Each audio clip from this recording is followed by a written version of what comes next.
കഴിക്കും. എങ്ങനെയായിരുന്നു പുട്ടുണ്ടാക്കുന്നത്?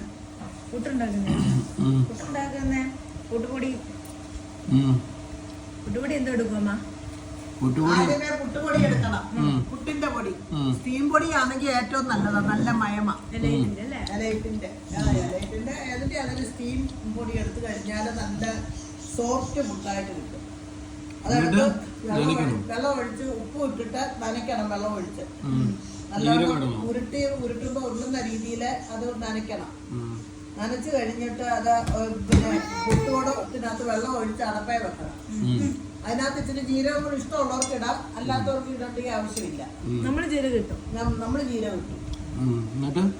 അപ്പം അത് കഴിഞ്ഞിട്ട് പിന്നെ തേങ്ങ പുട്ടുകൾ കുറ്റി ചൂടായി കഴിയുന്നുണ്ടെ ആ കുറ്റി എടുത്തിട്ട് അതിന്റെ ചില്ലിന്റെ മേളിൽ തേങ്ങ ഇടണം.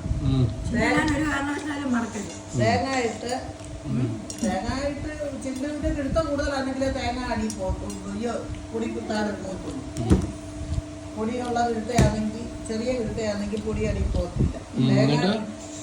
തേങ്ങ ഇട്ടിട്ട് അതിന്റെ മേളിൽ അരിപ്പൊടി വാരി ഇടണം. അതിന്റെ മേളിൽ ഓരോ 2 തവി ഇട്ടിട്ട് അതിന്റെ മേളിൽ പിന്നെയും തേങ്ങ ഇടും, പിന്നെയും അരിപ്പൊടി ഇടും, പിന്നെയും തേങ്ങ ഇട്ട് അടപ്പ വെച്ച് അടച്ചു വെച്ച് ആവി കയറുന്നുണ്ടെ കഴിക്കുക. എടുത്ത് കുത്തിയിട്ട് ഇത്രയേ ഉള്ളൂ. പുട്ടുണ്ടാക്കാൻ എളുപ്പം.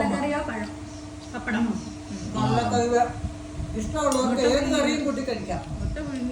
ശരിക്കും പറഞ്ഞാൽ നമ്മൾ ആമ്പിളി നടന്ന പോലെ തന്നെ അല്ലയോ? അത് ശരി.